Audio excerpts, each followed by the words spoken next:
Executive authority వాళ్ళే. జగనన్న కాలనీలో జరిగిన స్టాంప్ మీద మీరు రిపీటెడ్ గా వస్తా ఉన్నది. మీరు దాని మీద ఎంక్వైరీ కాంట్రాక్ట్ చేయండి. ఈ పెద్ద ఈ మొత్తం అజెండాలో ఎన్ని స్కాములు కావాలో అన్ని స్కాములు ఉన్నాయి. దీని పూర్తి స్థాయి విచారం జరగాల. ఎక్కడ పనిచేశారు, ఎవరు పనిచేశారు, అవసరం లేదు, ఎవరు పనిచేశారు అనేది పూర్తి స్థాయిలో నిగ్గు తేల్చిన తర్వాతనే ఈ అజెండాను మళ్ళీ తీసుకోవడం లాంటి చూస్తాం. ఫస్ట్ మొదట దీనిపైన పూర్తి స్థాయిలో విచారం చేయండి.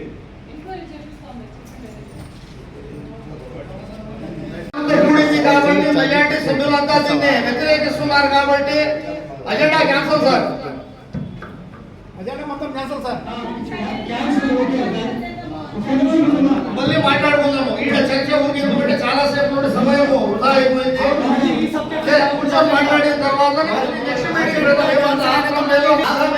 దీన్ని ఆమోదించాల్సిన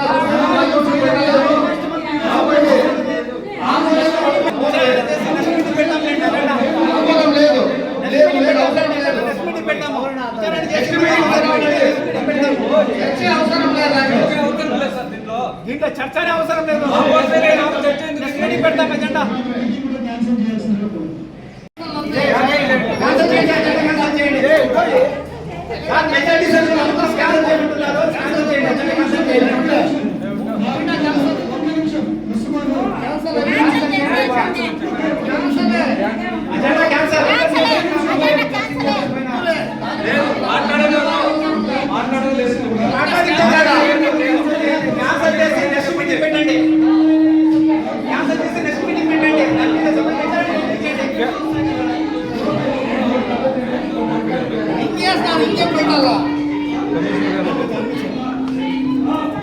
గౌరవ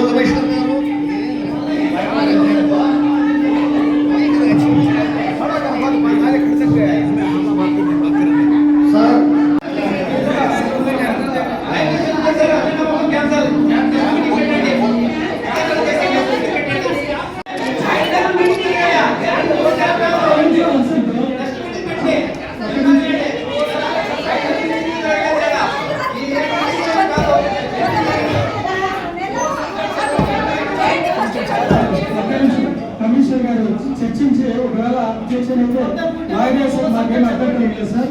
రెండోది ఏమంటే ఒకవేళ చర్చిస్తే మొత్తం అన్ని బయటపడతాయి కదా. చేసుకుని జనరల్ ఫండ్ లో 300 లక్షలు అంటే 3 కోట్ల రూపాయలు మా మగాన్ని కొట్టి ఒక్క రూపాయి పని కూడా అభివృద్ధి చేయలేదు సార్. వాళ్ళ వాళ్ళు కానీ మా వాళ్ళు కానీ ముసఫా కానీ 20 లక్షల రూపాయలు మీరు ఫండ్స్ ఇచ్చినారు, కొన్ని చోట్ల రోడ్లు వేసినారు, వాళ్ళ బిల్స్ లేదో వాళ్ళ కర్మ, వాళ్ళు ఇబ్బంది పెట్టారు. ఇప్పుడు మీరు పార్షియాలిటీ ఎందుకు చూపిస్తారు? కొన్ని వార్డులు 20 లక్షలు ఇవ్వరు, కొన్ని వార్డులు 20 లక్షలు ఇస్తారు. పార్టీలు కూడా చూడొద్దండి.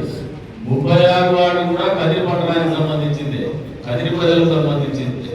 ఈ ప్రభుత్వంలో కూడా చెప్తాను మేము ఆ పార్షియాలిటీ చూపించండి. మేము ఈ కోర్టులో ఈ రోజున మా పార్టీ కౌన్సిల్ లేకపోవచ్చు, మా పార్టీ కౌన్సిల్ లేకపోవచ్చు, కానీ 100% వీళ్ళందరి సమక్షంలో చెప్తాను 36 వార్డుని సమానంగా చూడండి.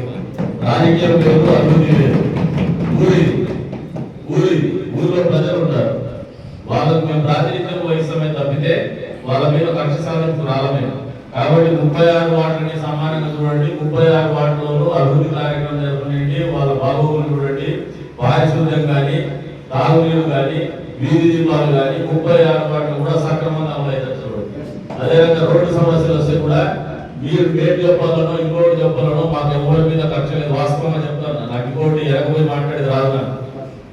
వీళ్ళందరికీ బాగా తెలుస్తున్నాను చెప్పదలుచుకుంటే మీ అందరి సమక్షంలో చెప్తాను.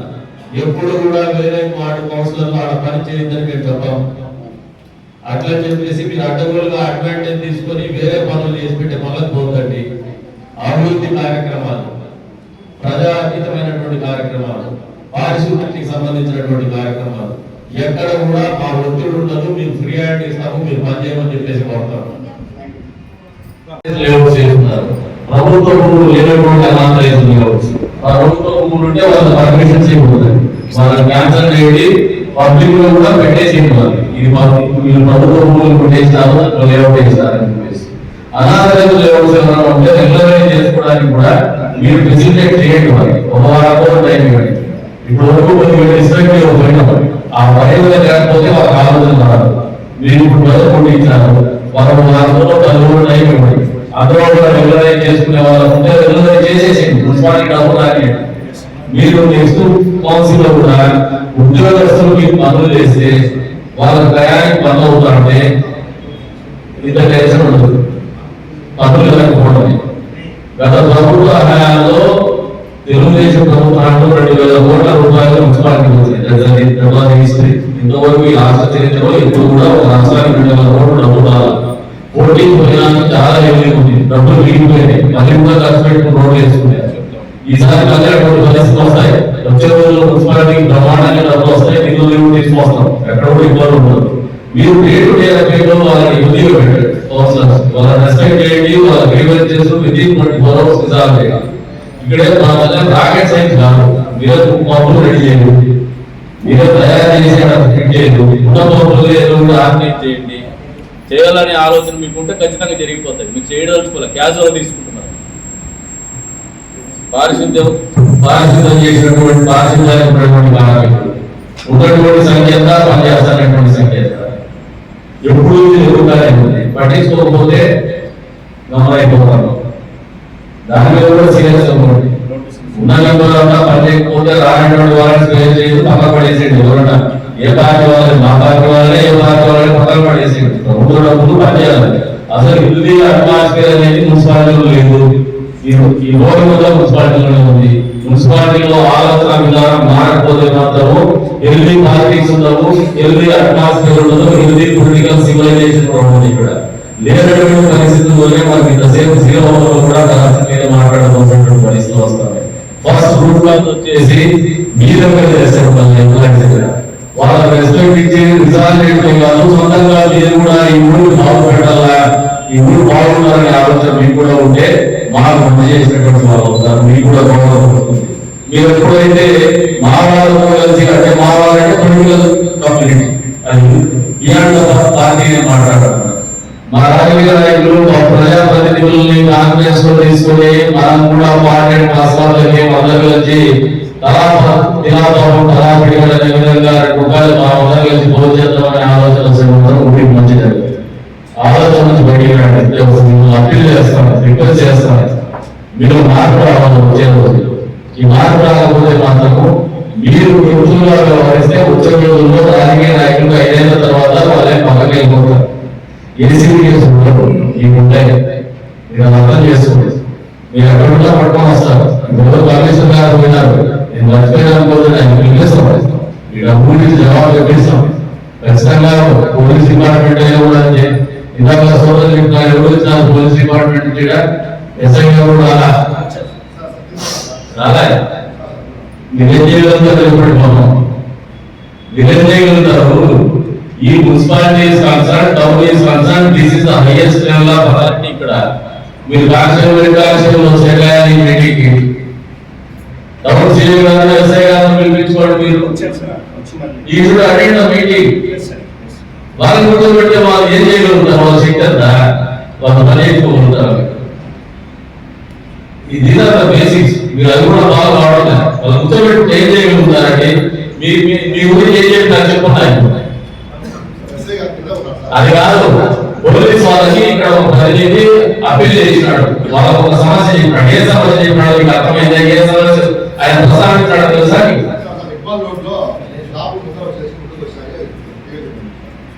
మీరు చేయగలుగుతారా? నువ్వు ఎస్ఐ సిఐ ఉంటాడు. ఆ పని చేసి నీకు టైం ఉండదు. నువ్వు ఆడ చెప్తావు అడుగుతా. సరే ఇప్పుడు రాలే. నెక్స్ట్ టైం నుంచి కౌన్సిల్ మీటింగ్ కి కమిషనర్ గారు ఈ సమాజం కూర్చోవాలి. తప్పే ఉందండి. నెలకోసారి అందరూ 30 మంది ప్రజలు ఉన్నారు. పరిపాలన ఇదే కదా. ఇంకా మున్సిపాలిటీ చేస్తుంది, టౌన్ పోలీస్ చేస్తుంది మున్సిపాలిటీ కదా. వాళ్ళు చెప్పండి కానిస్టేబుల్ కానిస్టేబుల్ కలిసి వాళ్ళ ఐపీ లెవెల్ వాళ్ళు పనిచేయగలిగిన సామర్థ్యం ఇప్పుడు ఎక్కడ మెయింటైన్ చేయండి. మరి చెత్తగా ఆలోచన చేసుకుంటే మనందరం వాళ్ళ స్థాయి తీసుకుంటే అందరూ important persons. Maybe they are working at different level. మీరు ఎంత వాళ్ళు 2 మంది ప్రజలకు ప్రాతినిధ్యం వహిస్తున్నారు. మీరు వాళ్ళకి రెస్పెక్ట్ చేసేటువంటి 72,000 మంది ప్రజల సమస్యల్ని ప్రస్తావించేటువంటి వేదిక ఇది. మీరు ఆ దగ్గర పెట్టే చేయండి. సపరేట్ పెట్టున్నారు 01 వీళ్ళు మెంబర్స్ ఏదైతే చెప్తారు చిన్న సమస్య కూడా మా మీద చెప్తున్నారు సెక్రటరీ ఏదో పట్టడం లేదని చెప్పేసి వాళ్ళకి రెస్పెక్ట్ ఉండే విధంగా ఎవరైనా ఉద్యోగస్తు వాళ్ళు కలకపోతే సమస్య చేసి మీరు కూర్చోబెట్టి వాళ్ళ సమక్షంలోనే దండించండి. రెండు వాళ్ళ ప్రివిలేజ్ ఉండాలి. మెంబర్స్ పనులు వేసుకోవాలి. This is not the only platform. వాళ్ళ elected personalities, elected public representatives వాళ్ళ ప్రాంతంలో ఏ ప్రాంతంలో వాళ్ళు రిప్రజెంట్ చేస్తున్నారో ఆ ప్రాంతంలో ఉన్నటువంటి అధికారులు ఖచ్చితంగా వాళ్ళకి జవాబు ఇవ్వాలా, జవాబుదారుతనంగా ఉండాలా, ప్రజలకు పనిచేయాలి. ప్రస్తావించాలని చెప్పేసి మాత్రం లైట్ తీసుకోకండి. 0 తోటి maybe it may not be expensive representations from them. ఇదేం ఖరీదైనవి కాదు, చిన్నగా ఉంటాయి. చిన్నవి రిజాల్వ్ చేసేవి వారపు బేసిస్ మీద ఆ కౌన్సిలర్ దగ్గర పోయి ఇప్పుడు ఆమె ఇంటి దగ్గర పోయి కలవమనండి సెక్రటరీ దగ్గర. కలవకపోతే కూడా మీరు పిలిపించుకొని సమానం చేసుకోవాలంటే వాళ్ళకి ఆ గౌరవం ఇవ్వాలి. వాళ్ళు ఎవరున్నా కూడా వాళ్ళకు పబ్లిక్ రిప్రజెంటేటివ్స్ అనేది ఉద్యోగస్తులు గుర్తిరగల అప్పుడే పనులు జరుగుతాయి. మనం ఇదే ప్లాట్ఫామ్ మీద చర్చించుకుంటా ఉంటే డీసెంట్రలైజేషన్ అవ్వదు. ఇదేదో ఇక్కడ మాట్లాడేసి పనులు జరగలేదనేది క్యూములేటివ్ గా అంతా వచ్చేసి ఒకసారి క్యూములేటివ్ అని చెప్పేసి వెళ్ళిపోతారు. That should not be the spirit. వాళ్ళ ప్రాంతంలో రోజువారీ కార్యక్రమంలో అధికారులు వాళ్ళ టచ్లో ఉంటే వాళ్ళ పనులు జరుగుతుంటే ఈ సమావేశం అనేది హెల్తీగా తయారవుతుంది, ఆరోగ్యంగా ఉంటుంది. ఇది ఎప్పుడు అనారోగ్యంగా తయారవుతుందంటే రోగాలని ఒకసారి మీరేసుకొని అన్నిటికీ ఉండేసారి మందులు వాడి తెచ్చుకుంటారు. అది కాదు, ఇచ్చిన పనులు రోజువారీ కార్యక్రమాలు జరగవు. ప్రతి వార్డులో కూడా శానిటేషన్ జరగాల, పార్కింగ్ జరగాల, మన పబ్లిక్ రిప్రజెంటేటివ్ చెప్పాల్సి జరగాల. కొన్నిసార్లు పబ్లిక్ రిప్రజెంటేటివ్స్ ఎవరైనా యాక్టివ్ ఉంటే వచ్చే ఎన్నికల్లో వాళ్ళ చెప్తారు ప్రజలే పనులు చేసుకోలేకపోతే వాళ్ళ చేతగా ఎవరు ప్రూవ్ చెప్తారు, ప్రూవ్ చేసుకుంటారు. 0 అని మాత్రం లైట్ తీసుకోదండి. చిన్న చిన్న పనులన్నీ కూడా చిన్న ఖర్చులతో కూడుకున్న పనులు వెంటనే స్పందించి పనులు జరిగేలాగా చూడండి. ఈ రోజు నుంచి అది జరగాలి చేస్తారు. కూరగాయల మార్కెట్ చెప్తున్నారు కదా, ఒక ఏరియాలో సెంట్రలైజ్ కాకుండా అక్కడక్కడ స్టాక్స్ అయ్యే రకంగా కొన్ని చోట్ల 40 స్థానాలు ఉన్నాయి. 206 ఉంది. వాలీలు కొట్టేసి అక్కడ పెట్టి అడ్వాన్స్ టెక్నాలజీతో ఏదైనా మామూలుగా అట్లాంటివి పెట్టి రైతులు వచ్చేసి కూరగాయల అవర్లీ బేసిస్ కూర్చొని దాన్ని కలెక్షన్ పెట్టండి. దాన్ని రెడీ చేసుకుంటూ 206 తహసీల్దార్ కట్టుతుంది. అదే రకంగా ఆర్టీసీ బస్ స్టాప్ కూడా వాడచ్చు. మీరు ఊరి వైపు ఇంకా పెరుగుతున్న ఊరిని ఆఫీస్లో పెట్టుకొని మదనపల్లి రోడ్లో కూడా ఒకటి పెట్టండి. ఎక్కడైతే కాలనీలు ఉన్నాయో ప్రజలు నివసిస్తున్నారో అక్కడ రెసిడెన్షియల్ ఏరియాస్ ఉంటే ఎక్కడో చూడండి, 4 చోట్ల చూడండి. ఒకే చోట పెట్టేసరికి అది ఇబ్బందికరంగా ఇది మీరు వార్పుడ్ బేసిస్ మీద చేయించండి. అలాగే ఆర్టీసీ బస్ స్టాండ్ని 99 years లీజ్కి మున్సిపల్ కనుక తీసుకున్నట్లయితే అక్కడ మంచి మార్కెట్ ఎస్టాబ్లిష్ చేయాలి సార్. మీరు లీజ్ ప్రాజెక్ట్ మొదలు పెట్టండి. మీన్ వైల్ కావాల్సింటే ఫెసిలిటేట్ చేద్దాం, వాళ్ళు అడిగి తీసుకుందాం, ఇబ్బంది లేదు. నెక్స్ట్ మీటింగ్లో కౌన్సిలర్స్ పెట్టి ఆ అప్రూవ్ తీసుకుంటాం. రైట్. విజయాన్ని వచ్చేది ఇబ్బందికరం. మనం డెవలపర్ రిజర్వాయర్ నుంచి పెట్టి మనకు ఆల్రెడీ అలాట్మెంట్ ఇవ్వాలి. దీన్ని అమృత్ స్కీమ్ కింద మీరు ఎందుకు టెండర్స్ కాల్ చేయలేకపోతున్నారు? 15.6 crores అమృత్ స్కీమ్ ఉంది సార్. ఇంకా దానికి ఎక్స్ట్రా 5.26 కూడా ఇచ్చారు సార్. మొత్తం 21.6 crores వచ్చింది సార్. దానికి గైడ్ లైన్స్ తర్వాత విధానాలన్నీ కూడా గవర్నమెంట్ ఇంకా రిలీజ్ చేయాలి. కొత్తగా ఏర్పడిన ప్రభుత్వం కొంచెం టైం తీసుకొని మీరు నన్ను బాగుంటే లేదంటే ఏదో అధ్యక్షులు చెప్తానే అధ్యక్షులు చెప్తానే చేస్తారు. మరి ఆన్లైన్ ప్రాసెస్ చేస్తే బాగుంటుందని చూస్తున్నారు కదా. యూజర్ ప్రాక్టీస్ అడుగుతున్నా నేను. ఈ మున్సిపాలిటీకి సంబంధించినటువంటి సొత్తు ఏదైనా కానీ అమ్మాలన్నా కొనాలన్నా కౌన్సిల్ ఆమోదంతో చేస్తారా లేదంటే ఏకపక్షంగా చేస్తారా? ప్రాక్టీస్ అడుగుతున్నాను. ఆయన అడుగుతున్నాం, అధికారులు అడుగుతున్నాం. మీకున్నటువంటి వ్యవస్థలో ఈ మున్సిపాలిటీలో ప్రజలకు సంబంధించినటువంటి ఆస్కారం అవన్నీ కూడా మీరు అమ్మేటువంటి పరిస్థితి కానీ కొనేటువంటి పరిస్థితి కానీ ఉన్నప్పుడు నిర్ణయాధికారులు ఎవరికైనా అప్పచెప్తారా లేదంటే కౌన్సిల్ ఆమోదం పెట్టి తీసుకొని మరి అప్పచెప్తారు? కౌన్సిల్ తీసుకోవాలి. మరి దీంట్లో తీసుకున్నారా?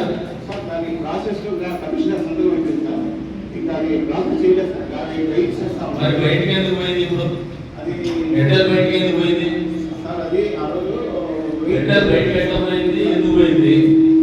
అవి మేము ఆ రోజు సబ్మిషన్ సార్ ఏ గారు మ్యారేజ్ ఉన్నాం సార్. మ్యారేజ్ వేస్తున్నాము, వెహికల్ వచ్చింది, లోడ్ చేయడానికి వస్తే మేము వచ్చేందుకు బాగుందని చెప్పాం సార్. వాళ్ళు తీసుకుపోయేటంటే మన ఎలక్ట్రీషియన్స్ ఉన్నారు సార్, వేరే వాళ్ళు లేరు, అవుటర్ సార్, మన స్టాఫ్ ఉన్నారు. వాళ్ళు ఎవరైనా ఉన్నాయండి, ఇవాళ కష్టమైన ప్రాపర్టీ మీరు సంరక్షణాధికారాలు మీకే ఉన్నాయి, కమిషనర్ గారికే ఉంటాయి. మీ ఇద్దరి అనుమతి లేకుండా ఇక్కడి నుంచి ఈ మున్సిపాలిటీకి చెందినటువంటి ఏ సొంతైనా బయటికి పోవడానికి ఎవరైనా ధైర్యం చేస్తే మీరు చేయాల్సినటువంటి పని ఏంటి? మీరు చేయాల్సినటువంటి పని ఏంటండి? ఇమ్మీడియట్లీ పోలీస్ కంప్లైంట్, కార్డు లాంటి పోలీస్ కంప్లైంట్. మీరు లైసెన్స్ చేసినారా? ఎందుకు చేయలేదు? మా స్టాఫ్ ఉన్నారు సార్, మా ఎలక్ట్రికల్ స్టాఫ్, డిపార్ట్మెంట్ స్టాఫ్ ఉన్నారు సార్. వాళ్ళు అక్కడ కొంచెం వెహికల్స్ చూసి పెట్టారు. ప్రయత్నం చేసినప్పుడైనా దొంగతనం చేయడం వేరే, దొంగతనం అమ్ముకోవడం వేరే. దొంగతనానికి ప్రయత్నం జరిగినా కానీ తప్పేది, క్రైమ్ ఏది? దాని మీద మీరు ఏం చర్య తీసుకున్నారండి? మీరు ఇంతవరకు చేయకపోతే ఇప్పుడైనా చేయండి.